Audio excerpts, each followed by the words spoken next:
Okay, I've just had a little butchers of the Steel Series Siberia manual. Comes with a little sticker. Whoop whoop. Right. The headset itself is like a standalone on its own headset. The microphone doesn't actually attach to the headset, which I previously thought. The microphone just clips onto your lapel as kind of like a separate entity.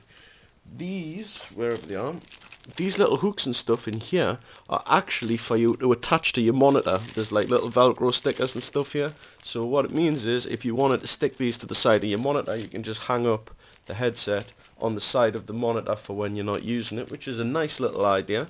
It's the kind of thing that people don't usually think about. So it gives you the option of using the headset as just a headset. You could use this for anything. You could use it for your iPod or your iPhone. Just plug it in the old iPhone there, and then there you go. Or you can use it in conjunction with the microphone, and you've got a proper gaming headset.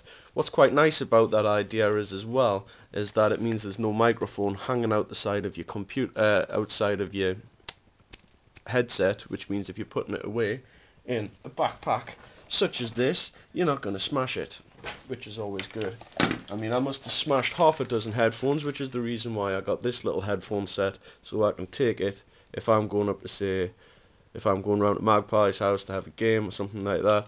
I put my headphones in the bag, I throw it in the car, I drive up to his house, I get out and it's smashed. With this, it doesn't happen. It's lasted a long time, which is very good.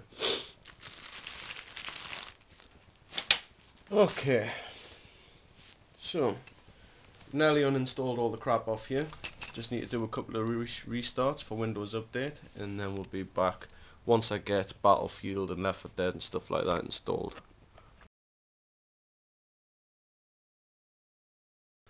Okay, we've just done the Windows performance test, the Windows Index performance test.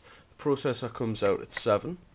The RAM comes out at 7.4, the graphics comes out at 7.2, gaming graphics comes out at 7.2, and the primary hard disk comes out at 5.9, determining the lowest sub-score as 5.9. That's your basic score. Now, it actually should be a lot higher than that, because there's two hard drives running at 7,200 RPM in there in RAID 0. Or is there? Actually, no, there isn't. There are two hard drives, but Asus haven't configured them to run in RAID 0, which is a bit naughty, in my opinion. Considering this is a gaming laptop, you would expect them to be in RAID 0 so you get maximum performance for what you've got. Still, it doesn't make too much difference, but if we just have a quick look here, I mean, we're in the control panel at the minute, administrative tools, and then disk management. We can see here that here's the primary hard drive, the reserve partition, spare partition, and then you've got the second drive as basically being used as like a storage area. And then obviously I've got a SD card here, which is used for Windows Ready Boost, an 8GB Class 6 SD card. So it's not the end of the earth that they haven't put them in RAID 0. You're still going to get exceptional performance.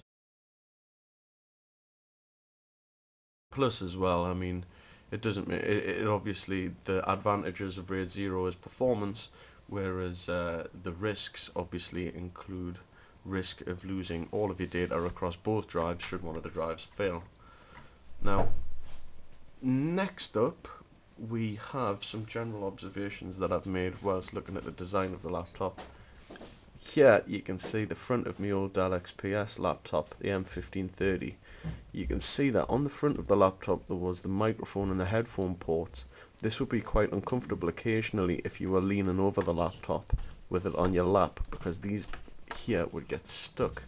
Also, this area here, where this is the SD card reader, I don't know if you can read it or not, see it or not. Now the SD card would occasionally, if this was quite close to you, it might end up popping out by accident.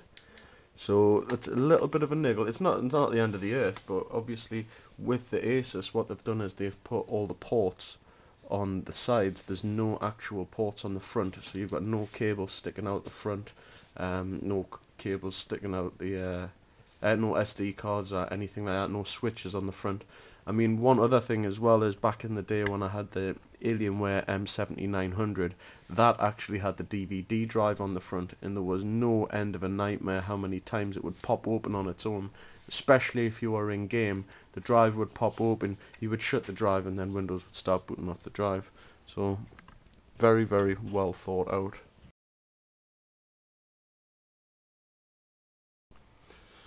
Okay, so we're back. One of the features of the Asus is that it's got facial recognition technology for logging in. So if I just park my mug in front of the camera, it should recognize that it's me and log me in.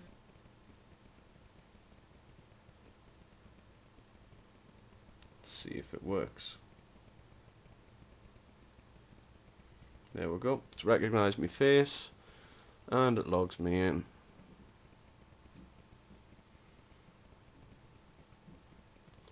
Like so. However, all this technology is wonderful, well and good, and let's see what it can do up against traditional methods of breaking into someone's account using facial technology, such as using a photograph of yourself instead of actually sitting in front of it. So say someone wanted to break into my computer, is it possible for them to get in using only a photograph of me? I read an article on the Register a while ago which was actually about security in airports and facial technology, facial recognition technology, and how one of the flaws of facial technology is that photographs can obviously be misinterpreted by artificial intelligence. So let's just give it a try and see what we'll come up with. So for this I'm going to have to stick my head out of the way and I'm going to position the photograph in front. So it's just going to take a bit of jiggery pokery here. So I'm on the right.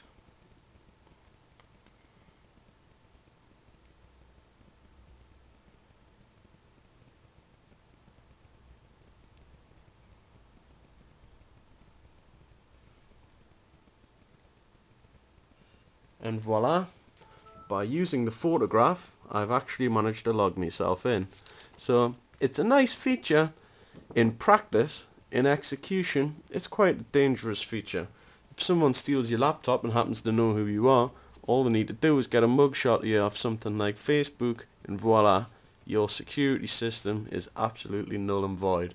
So, if you're a mega security buff, then I would seriously do not recommend using the facial technology because it's that easy to bypass. On the other hand, if you're just a casual person who's never ever going to leave your laptop in a risky place or somewhere where it could be stolen or anything like that, then you can use the facial technology as pretty much a gimmick for logging in or to save you having to type in your password. But for serious users, it's big no-no.